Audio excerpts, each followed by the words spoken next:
अफगानिस्तान में तालिबान का कब्जा होने के बाद यहां के नागरिक पैसों की कमी के कारण लोग 2 वक्त का खाना भी नहीं जुटा पा रहे हैं। भूखमरी से बचने के लिए लोग अपने घरों का सामान बेच रहे हैं। काबुल के पाक शमन हौजोरी की तरफ से जाने वाली सड़क पर लोग अपने परिवार के लिए राशन पानी का इंतजाम करने के लिए अपने घरों से सामान लेकर उसे बेचने के लिए सड़कों पर बैठे हैं।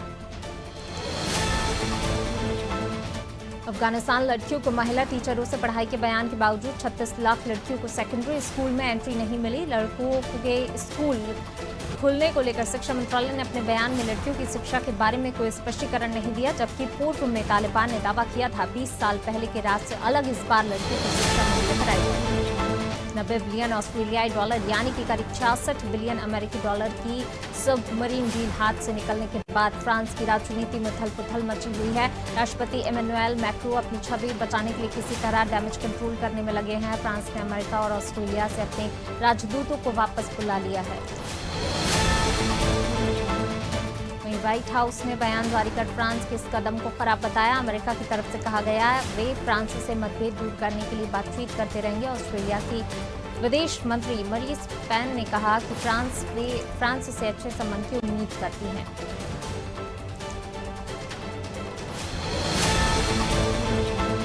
अमेरिका के बाद ब्रिटेन में स्कूल खुलते ही कोरोना वायरस का खतरा बढ़ता जा रहा है। ब्रिटेन में 7 से 11 साल के हर 37 बच्चों में से एक बच्चा कोरोना संक्रमित मिल रहा है। इंग्लैंड में आम लोगों की रैंडम जांच में 80 में से एक व्यक्ति पॉजिटिव पाया। सबसे ज्यादा संक्रमण का स्तर हर 45 में से स्कॉटलैंड में सामने आया है। इस्लामिक स्टेट खुरासान का दावा है पिछले महीने काबुल एयरपोर्ट पर हमला करने वाला आत्मघाती हमलावर 5 साल पहले दिल्ली में पकड़ा गया था। ISIS ने कहा भारत की एक जेल में सजा काटने के बाद उसे अफगानिस्तान भेज दिया गया था। अब्दुल रहमान अल लोगरी नाम का आत्मघाती हमलावर कश्मीर का बदला लेने के लिए हमला करने के PDP अध्यक्ष महबूबा मुफ्ती ने कहा जम्मू कश्मीर के लोग नाखुश और परेशान है। बेरोजगारी बढ़ रही है, भ्रष्टाचार है, सड़कों का हाल खराब है। 370 और 35 से खत्म किए जाने से लोग नाखुश हैं और उन्हें लगता है हमारे साथ धोखा हुआ है। वे यहाँ के लोगों का जीना हराम कर रहे हैं।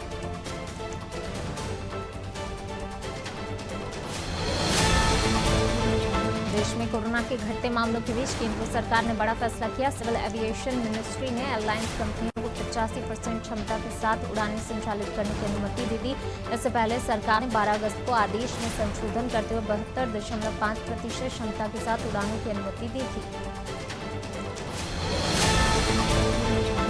SpaceX के ड्रैगन स्पेसक्राफ्ट में अंतरिक्ष सैर पर गए 4 आम लोग वापस लौट आए हैं। आज सुबह एयरक्राफ्ट ने फ्लोरिडा के तट के आगे अटलांटिक समुद्र में लैंडिंग की। चारों लोग 3 दिन पहले ही इंस्पिरेशन 4 नाम से इस मिशन पर गए थे। सफर पर गए डॉक्टर सियान पक्टर ने ट्वीट किया।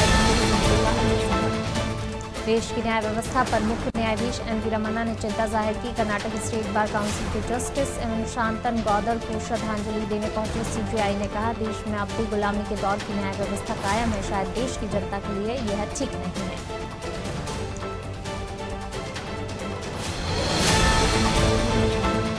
सेना के मुखपत्र सामना में प्रधानमंत्री मोदी को भारतीय जनता पार्टी का असली चेहरा बताया। सामना में छपे लेख में कहा मोदी ने पिछले कुछ दिनों में काफी बोल्ड स्टेप्स लिए। वे 2024 लोकसभा चुनाव के लिए अच्छी तैयारी कर रहे हैं। लेख में बंगाल चुनाव में भाजपा की हार, 25 साल पुराने सहयोगी शिवसेना से दूरी के लिए भी अमित शाह को जिम्मेदार ठहराया गया। देश के राष्ट्रपति रामनाथ कोविंद के हिमाचल दौरे के दौरान शिमला में कई तरह की पाबंदियां लगा दी गई, जिससे आम जनता को परेशानी का सामना करना पड़ा। लेकिन राष्ट्रपति ने इस बात को लेकर नाराजगी जाहिर की। उन्होंने प्रशासन को हिदायत देते हुए कहा उनकी मूवमेंट के दौरान ऐसी कोई व्यवस्था नहीं होनी चाहिए जिससे लोगों को परेशानी हो।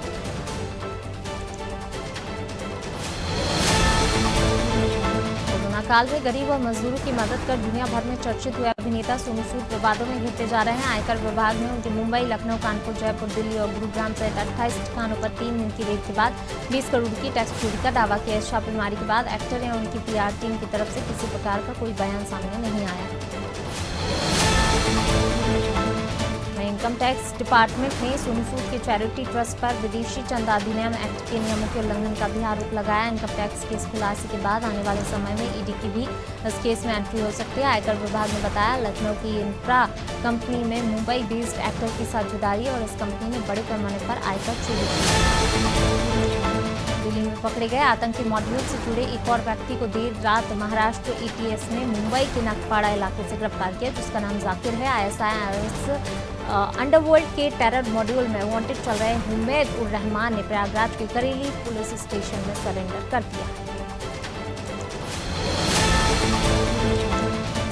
यूपी की योगी सरकार के 4.5 साल पूरे हो गए। इस मौके पर मुख्यमंत्री आदित्यनाथ प्रेस कॉन्फ्रेंस कर अपनी सरकार की उपलब्धियां गिनाई। चुनाव से पहले सरकार जनता के सामने रिपोर्ट कार्ड भी पेश किया। इसके लिए योगी सरकार 4.5 साल पूरे होने पर एक बुकलेट भी छपाई गई। बुकलेट में विकास की ढेर सारी बातें लिखी। देश में बीते 24 घंटे में 30,773 कोरोना केस मिले। 38,945 लोग रिकवर हुए। इस दौरान 309 पीड़ितों की मौत हुई। अब तक 3.34 करोड़ लोग संक्रमित हुए और 3.26 करोड़ लोग ठीक हो चुके हैं। वहीं 4.44 लाख लोगों की जान गंवाई। फिलहाल एक्टिव मामलों की संख्या 3। खटकड़ गांव में हरियाणा के 18 टूल पर चलने वाले किसानों के धरनों से 18 टूल पर की बैठक में संयुक्त किसान मोर्चा की तर्ज पर हरियाणा में संयुक्त टूल मोर्चा का गठन किया गया। संयुक्त किसान मोर्चा के फैसले के बाद पूरे देश में उस फैसले को लागू कराकर आंदोलन तेज करने का काम संयुक्त टूल मोर्चा करेगा। पंजाब के घटनाक्रम पर इशारों में ही तंज कसने वाले मुख्यमंत्री अशोक गहलोत के ओएसडी के ट्वीट से कांग्रेस में भारी विवाद बढ़ता देख गहलोत के ओएसडी लोकेश शर्मा ने आधी रात को अपने पद से इस्तीफा दे दिया। लोकेश शर्मा ने अपनी सफाई देते हुए मुख्यमंत्री को इस्तीफा भेज दिया। अब इसे स्वीकार करना या नहीं मुख्यमंत्री पर निर्भर करेगा। केंद्रीय मंत्री बनने के बाद ज्योतिरादित्य सिंधिया पहली बार ग्वालियर में 3 दिवसीय प्रवास पर आ रहे हैं। सिंधिया 22 अगस्त से सुबह दिल्ली से सड़क मार्ग से ग्वालियर के लिए निकलेंगे और दोपहर में ग्वालियर पहुंचेंगे। उनके आगमन पर रोड शो की तैयारी है। 3 दिन केंद्रीय मंत्री सिंधिया शहर में रुकेंगे। कार्यकर्ताओं से मुलाकात के साथ अफसरों द्वारा किए गए विकास कार्यों की समीक्षा करेंगे। भोपाल के ताजुल मसाजिद के सामने स्थित एवीएम हॉस्पिटल में शनिवार देर शाम आग लगी। आग भीषण होने से पहले मरीजों को अस्पताल की दूसरी बिल्डिंग में शिफ्ट किया गया। कई मरीज खुद ही बेड छोड़कर सुरक्षित जगह पहुंच गए। घटना में कोई जनहानि नहीं हुई।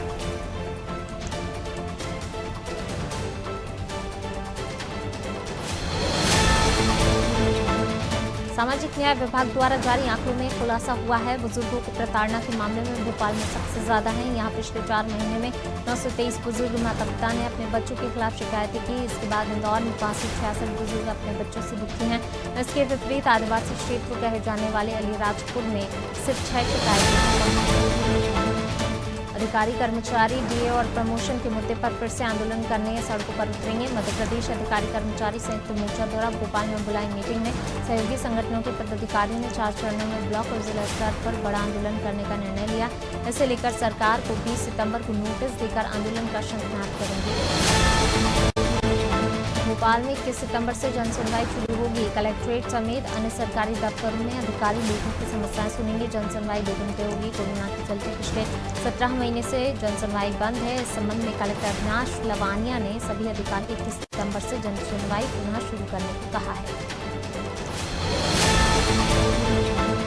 कोरोना की संभावित तीसरी लहर को लेकर राजधानी भोपाल के कोलार स्थित डॉक्टर श्यामा प्रसाद मुखर्जी सामुदायिक स्वास्थ्य केंद्र में 50 लाख की लागत से बने 150 लीटर प्रति मिनट ऑक्सीजन जनरेशन प्लांट का स्वास्थ्य मंत्री डॉक्टर प्रभुराम चौधरी ने लोकार्पण किया। इस मौके पर मौजूद विधायक रामेश्वर शर्मा उपस्थित थे।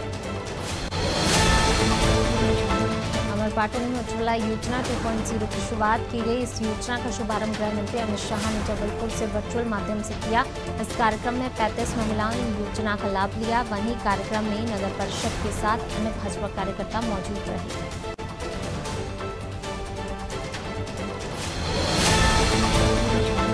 नरसिंहपुर जिले में 100% लक्ष्य को लेकर प्रशासन तेजी से काम कर रहा है। शहरों के वैक्सीन सेंटरों में आसानी से वैक्सीनेशन हो रहा है। गडरवाड़ा के लक्ष्मी बाई वार्ड में मोबाइल वैन के माध्यम से घर जाकर दिव्यांगजनों, वृद्ध महिला पुरुषों को वैक्सीन लगाई गई।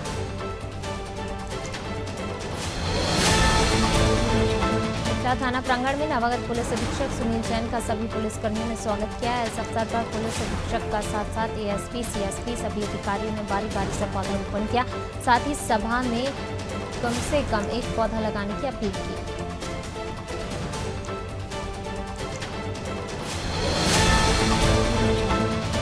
मंदसौर में महिला मोर्चा प्रदेश अध्यक्ष श्रीमती माया नरोलिया के निर्देश अनुसार पीएम नरेंद्र मोदी के जन्मदिन पर कार्यक्रम आयोजित किए गए। इस दौरान सभी मंडलों में वैक्सीनेशन अभियान, पौधारोपण और हनुमान चालीसा का पाठ किया गया। कार्यक्रम में तहसीलदार मुकेश सोनी के साथ भाजपा कार्यकर्ता मौजूद रहे।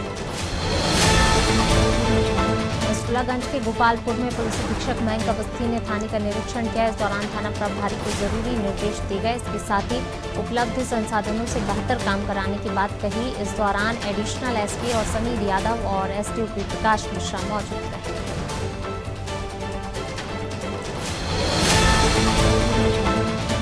नसरुल्लागंज में क्षत्रिय समाज के नवनियुक्त राष्ट्रीय अध्यक्ष सुरेश पटेल ने नगर आगमन का भव्य स्वागत हुआ। इस दौरान अध्यक्ष पटेल ने कार्यक्रम को संबोधित करते हुए सभी लोगों का धन्यवाद दिया। साथ ही स्वास्थ्य और शिक्षा के क्षेत्र में सहयोग की बात कही। इस अवसर पर समाज के जनप्रतिनिधि पदाधिकारियों के साथ अन्य लोग मौजूद रहे।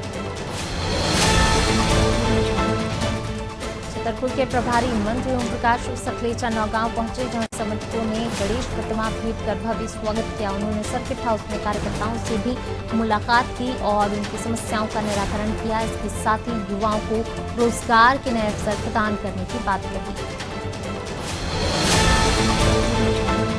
खंडवा के पांधाना में प्रधानमंत्री उज्ज्वला योजना 2.0 के माध्यम से निःशुल्क गैस कनेक्शन का वितरण हुआ। वहीं महिलाओं ने प्रधानमंत्री मोदी जी का आभार मानकर धन्यवाद दिया। कार्यक्रम में जिला उपाध्यक्ष वीरेंद्र चौधरी, नोडल अधिकारी सहित जनप्रतिनिधि और हितग्राही उपस्थित रहे।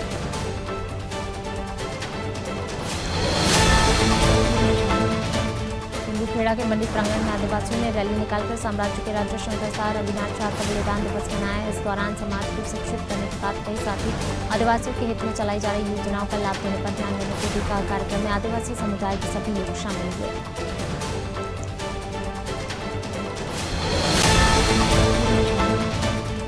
तेंदुखेड़ा में महावैक्सीनेशन अभियान के दौरान नगर परिषद सीएमओ ने वैक्सीनेशन सेंटर का निरीक्षण किया, जहां उन्होंने व्यवस्थाएं देखी। साथ ही कमी दिखने पर जल्द सुधार करने की बात कही। वहीं लोगों से अधिक वैक्सीनेशन के लिए भी अपील की गई।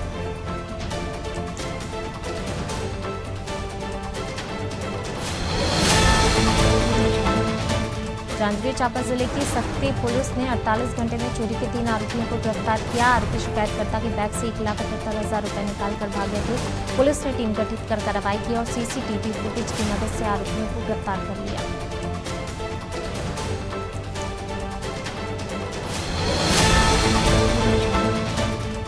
जांजगीर चांपा जिले में बदहाल सड़कों और ओवर ब्रिज निर्माण में हो रही लेट लतीफी को लेकर आम आदमी पार्टी ने विरोध प्रदर्शन किया। कार्यकर्ताओं ने अनूठे अंदाज में चुनावी तंज कसते हुए नारे लगाकर विरोध जताया। जांजगीर के विवेकानंद मार्ग पर कार्यकर्ताओं ने घंटों तक नारेबाजी कर लोगों को जागरूक करने का प्रयास किया। कांकेर में नवनिर्मित यूनिफाइड कंट्रोल रूम और सीसीटीवी कैमरों का शुभारंभ किया। लगातार बढ़ते आपराधिक मामलों और चोरी की घटनाओं को रोकने के लिए पूरे शहर में 82 सीसीटीवी कैमरे लगाए गए हैं। इसकी ड्यूटी में लगे पुलिसकर्मियों को कैमरों का प्रशिक्षण भी दिया गया है।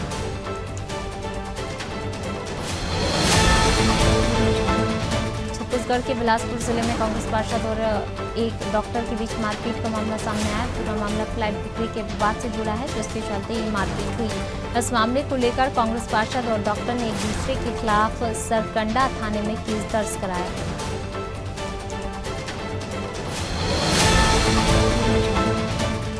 छत्तीसगढ़ में सरकार अब कोयला खनन के लिए भरे पूरे गांव उजाड़ेगी। राजस्व और आपदा प्रबंधन विभाग ने सरगुजा जिले के घाटबर्रा गांव की पूरी जमीन के अधिग्रहण के लिए अधिसूचना जारी की। इसके मुताबिक सरकार राजस्थान राज्य विद्युत उत्पादन निगम के लिए 348 हेक्टेयर जमीन लेगी। इसमें गांव के 455 परिवारों को नाम आ रहा है। बदायूं के दातागंज के पूर्व विधायक सिनोद कुमार शाक्य ने संयुक्त जन आक्रोश रैली को मंच में भाजपा नेताओं के बहरूपीर की संज्ञा दे डाली। साथ ही कहा कि भाजपा के नेता देश प्रदेश में कुछ भी कर सकते हैं। ऐसे नेताओं से सचेत रहने की आवश्यकता है और मौर्य कुशवाहा समाज के साथ इस सरकार ने कासगंज की थाना ढूलना पुलिस ने रात चेकिंग के दौरान 3 वाहन चोरों को मुठभेड़ के दौरान धर दबोचा। आरोपी की निशानदेही पर पुलिस ने उनके कब्जे से 4 चोरी की मोटरसाइकिल, 1 मोटरसाइकिल कटी हुई, 3 तमंचे, नाजायज में जिंदा कारतूस और 3 खोखा कारतूस बरामद किए। यूपी की राजधानी लखनऊ में मड़ियाव थाना क्षेत्र के छठा मील स्थित एक कुर्सी प्लांट में रविवार सुबह भीषण आग लग गई। इसमें लाखों रुपए की कुर्सियां जलकर खाक हो गईं। अग्निकांड की जानकारी मिलते ही दमकल की 7 गाड़ियां मौके पर पहुंची। मड़ियाव थाना पुलिस और दमकल कर्मियों ने आग पर काबू पाया।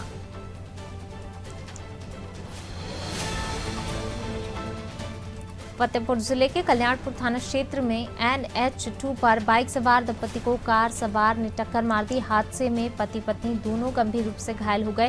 हादसे की सूचना मिलने पर पहुंची पुलिस ने घायल दंपति को 108 एम्बुलेंस की मदद से जिला अस्पताल में भर्ती कराया, जहां दोनों का इलाज चल रहा है।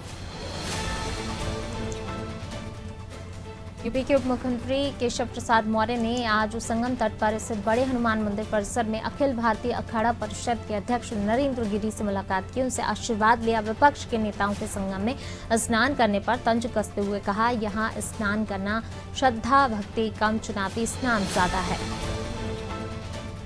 Reality show big Boss OTT के पहले सीजन में सबसे ज्यादा वोट हासिल करके दिव्या अग्रवाल ट्रॉफी जीत चुकी हैं। ट्रॉफी के साथ दिव्या को 25 लाख रुपए इनाम के तौर पर मिले हैं। इसके साथ ही Nishant Bhatt Bigg Boss OTT के पहले रनर रहे और एक्ट्रेस शमिता शेट्टी दूसरी रनर बनी। वहीं कलानी को करण जौहर ने होस्ट किया।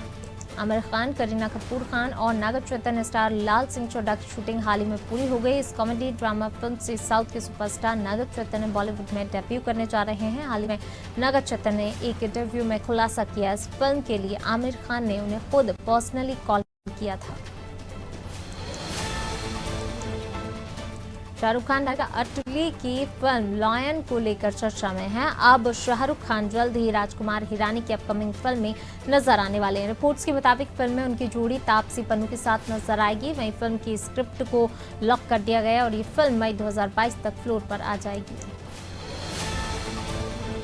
Director Nitesh Tiwari upcoming web series break point का पहला ट्रेलर रिलीज हो गया है। ये सीरीज भारतीय टेनिस स्टार लिएंडर पेस और महेश भूपति के खेल पार्टनरशिप और उनके सफर पर फिल्माई गई है। इसका सह निर्देशन डायरेक्टर अश्विनी अय्यर तिवारी कर रही हैं, जो नितेश की पत्नी भी हैं। OTT प्लेटफॉर्म में 1 अक्टूबर को ये सीरीज रिलीज होगी।